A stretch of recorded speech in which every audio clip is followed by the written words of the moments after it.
Assalamualaikum warahmatullahi wabarakatuh. Waalaikumsalam warahmatullahi wabarakatuh. Ya, sebelum belajar kita baca doa terlebih dulu, dipimpin sama Nizam.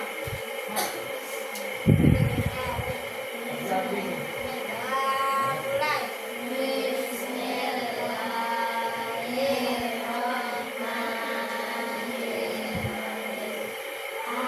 Ini kita mau belajar tentang coding dan kecerdasan artifisial. Untuk tujuan hari ini adalah peserta didik siswa memahami konsep dasar, manfaat dan dampak teknologi.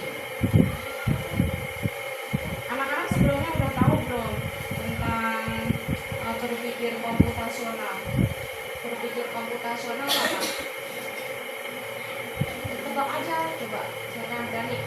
Berpikir komputasional itu apa? Bermain komputer. Berpikir komputasional itu apa?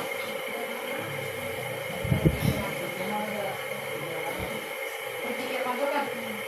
Berpikir seperti komputer gitu ya. Cara pikirnya kayak komputer gitu ya. Pinter. Terus kalau pikiran kayak komputer tuh yang kayak gimana?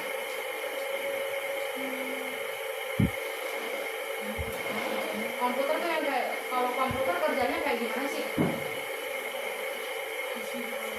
Hah? Kasih jawaban. Terus apa lagi? Kalau komputer tuh bagaimana cara kerjanya? Kan kata Nizam, berpikir komputasional tuh berpikirnya kayak komputer. Kayak gitu, berpikir kayak komputer tuh kayak gimana? Tebak aja kayak gimana? Ya? Yang urut, ya sesuai urutan, sistematis, gitu ya. Nah, anak-anak nanti akan belajar tentang berpikir komputasional. Tentang apa? Berpikir komputasional. Sekarang coba anak-anak buka modulnya di HP yang tadi di share, yang di PDF ya. Udah? Halaman 9 coba buka. Kamu mana itunya nih? Nggak ada kartunya. Nggak apa-apa, kamu udah masuk grup belum? Sudah. Coba HP-nya di rumah. Siapa yang bawa HP lagi? Cuma satu doang yang bawa HP. Nggak punya HP komputasional ini ada materinya ya. Coba ikutin. Berpikir komputasional merupakan kemampuan menyusun solusi masalah secara logis dan sistematis. Kalau sistematis tuh ada sistemnya gitu. Jadi cara pikirnya mengikuti sistem sehingga dapat diproses oleh manusia maupun komputer. Keterampilan berpikir komputasional berperan penting dalam kehidupan sehari-hari dan semakin dibutuhkan di area abad 21. Ini sekarang abad 21 ya. Kompetensi di era 21 itu meliputi 4C. Meliputi apa? 4C. Kompetensi abad 21. Kompetensi abad 21 itu meliputi 4C. 1C, critical thinking. Apa? Critical thinking. D, atau berpikir kritis. Apa? Berpikir kritis. Yang kedua, kreatif. C, yang C pertama critical thinking, kreatif, terus kolaboratif, komunikatif. Ada yang ngerti nggak? Critical thinking itu berpikir kritis. Apa baik? Bu, kenapa sih begini bu? Nah itu bocah yang kritis. Ngeselin nggak bocah yang itu? Enggak ngeselin ya. Itu berarti dia tuh cerdas tapi kritik ya. Apa kenapa sih bu begini? Kok ininya begini sih bu? Nah itu bocah yang kritis ya. Dan kamu bocah yang kritis nggak? Insya Allah harus menjadi anak yang critical thinking ya, harus kenapa sih begini, kenapa sih begitu, itu Yang kedua apa tadi? Yang pertama critical thinking, yang kedua kreatif. Ya. Di sini semua, cuma malu mengakui. Yang ketiga apa? Critical thinking, kreatif, terus apa lagi? Komunikatif. Yang komunikatif tuh pintar berbicara, pintar mengungkapkan pikiran. Terus yang keempat satunya lagi apa? Kolaboratif itu apa? Kerjasama. Ya, bocah yang kerjanya sendirian doang tuh nggak bagus sebetulnya ya. Kalau misalnya bocah, aku pengen sendirian baik dulu itu sebetulnya kurang sosial ya. Lebih bagus bocah yang bisa kerja bareng atau kerja tim sama temennya. Nah, sekarang itu bagus nggak? Berpikir komputasional itu mendukung kecerdasan abad 21. Ya, kalau kita terbiasa sistematis, terbiasa ngurut, itu mendukung bocah-bocah yang kreatif. Kenapa sih kita harus belajar komputer?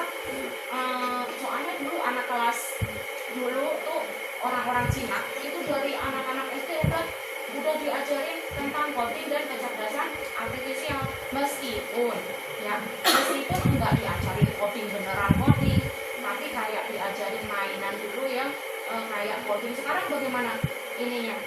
Cina menguasai ya teknologi apa bikinan Cina. Iya, bikin game, bikin apa?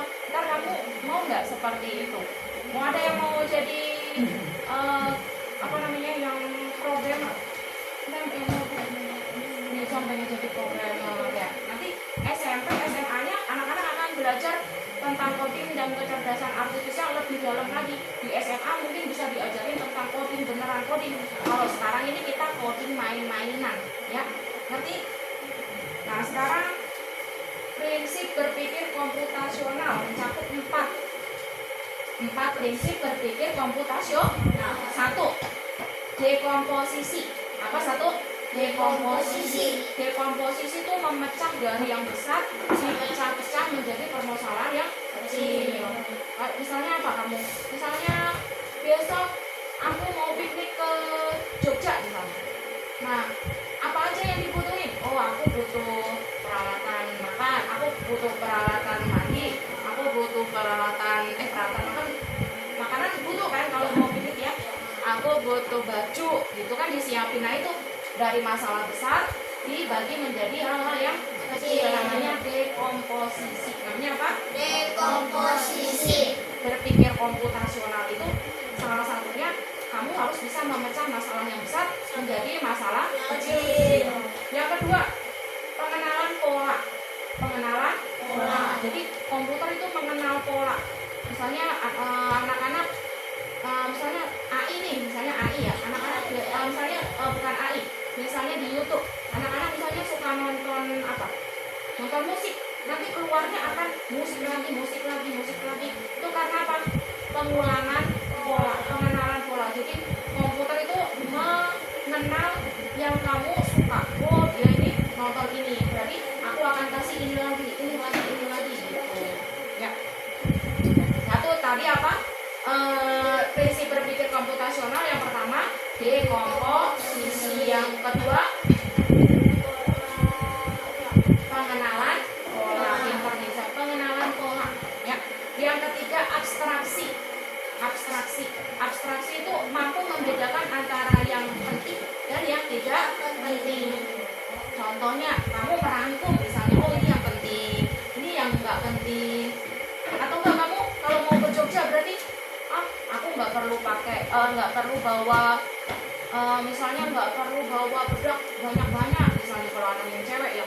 Atau enggak, aku nggak perlu bawa apa misalnya kalau yang nggak perlu dibawa, aku nggak perlu bawa setrikaan misalnya. Misalnya kamu mau piknik yang nggak penting dibawa apa contohnya? Gunting, nggak perlu bawa gunting misalnya. Terus apa lagi yang misalnya kamu piknik apa yang nggak perlu dibawa?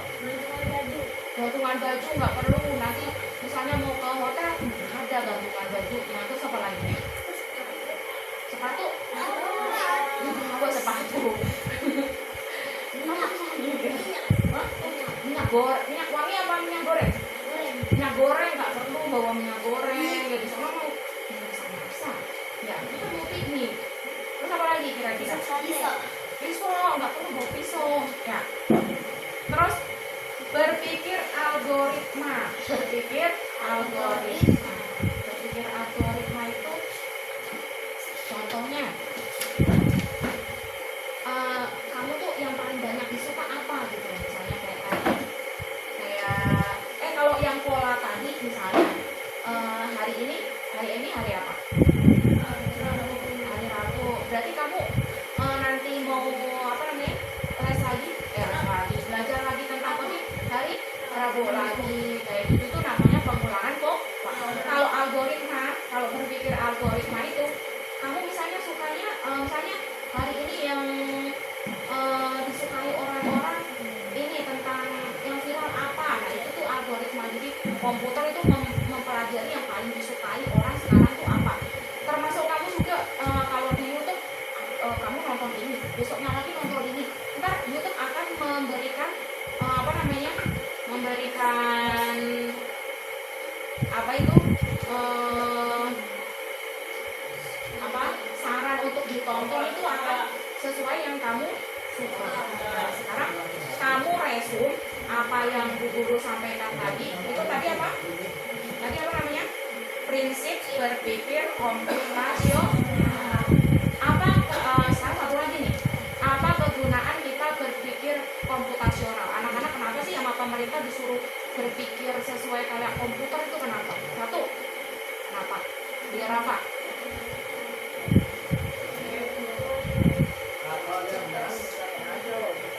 Mendukung kecerdasan abad 21. Terus apa lagi? Biar pekerjaan lebih apa? Lebih mudah. Kalau komputer kan kamu kalau pakai komputer lebih mudah daripada nulis misalnya. Lebih pekerjaan lebih mudah. Terus lebih apa? Efektif dan efisien dalam waktu. Terus apa lagi? Keuntungan berpikir komputasional. Satu ya, ikutin. Membantu menyelesaikan masalah dengan lebih mudah. Dua, membantu membuat keputusan yang lebih baik. Membuat keputusan lebih baik. Kamu kalau pikirannya sistematis, ya, permasalahan, aku hari ini aku mau piknik, ditulis kebutuhanku, pakaian, di list, ya. Terus misalnya pakaian apa aja di list. Terus peralatan mandi apa aja. Nanti kalau udah masuk di checklist, kalau udah masuk lagi ke tas di checklist lagi. Jadi nggak bakal ada yang ketinggalan. Itulah yang membuat keputusan yang lebih baik. Atau enggak misalnya Nizam aku mau les sepak bola apa mau les lagi apa namanya? Apa itu namanya? Apa itu? Kalau yang futsal apa namanya? Eskul apa namanya? Mau eskul apa ya? Mau eskul pramuka atau mau eskul apa namanya? Futsal. Nanti itu kalau futsal keuntungannya apa-apa, kekurangannya apa-apa. Terus kalau misalnya satu lagi misalnya pramuka keuntungannya apa-apa, kekurangannya apa-apa begitu. Ya. Dan satu tadi menyelesaikan masalah dengan lebih mudah. Yang kedua, membuat keputusan lebih baik. Yang ketiga, mengajarkan cara berpikir kreatif dan terstruktur. Jadi habis ini aku mau ngapain lagi ya? Kamu kalau terbiasa menggunakan komputer, kamu akan mengerjakan itu selangkah demi selangkah. Terus yang keempat, menghemat waktu dan lebih efisien. Jadi kalau menggunakan komputer atau berpikir secara komputer, itu kamu akan lebih cepat dalam menentukan keputusan karena kamu sudah ditulis di sistem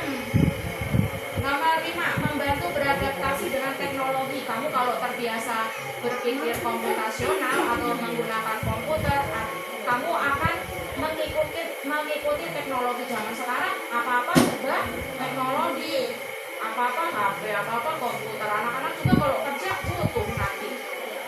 Kalau mau kerja nanti butuh ini nggak, bisa komputer nggak? Iya. Nah sekarang anak-anak tugasnya merangkum. Tugasnya apa? Merangkum apa yang Bu Guru sampaikan. Bisa dilihat dari PDF yang tadi. Ini pertanyaannya ya. Ini pertanyaannya. Ini ya. Nanti kamu buka PowerPoint-nya sekarang. Hadap ke komputer semua. Buka komputernya. Nyalakan. Sudah belajar kan nyalain komputer ya, Bang ya?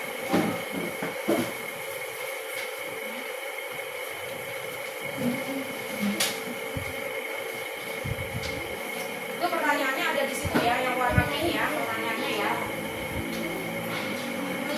Ya, ayo nyalain nih.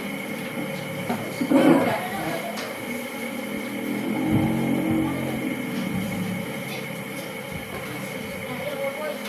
Kalau sudah buka PowerPoint-nya. Ini nyalain.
refleksinya dulu.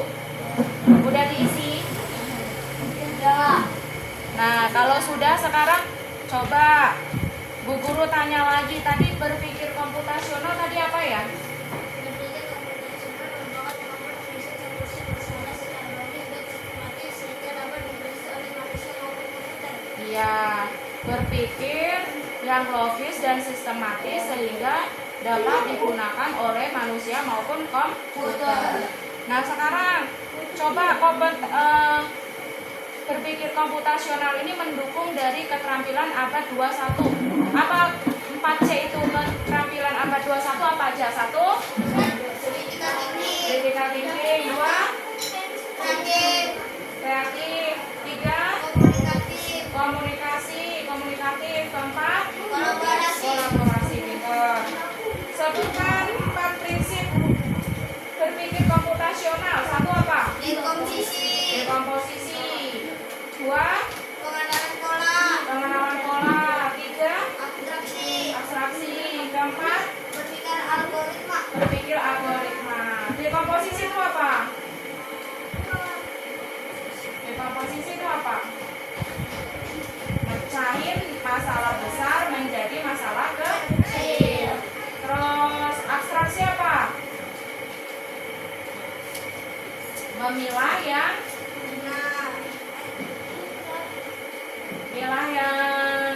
penting dan yang tidak penting. Di sini aja nih. Ya, sekarang kita tutup dengan membaca doa sebelum pulang. Alhamdulillahirobbil alamin. Assalamualaikum warahmatullahi wabarakatuh.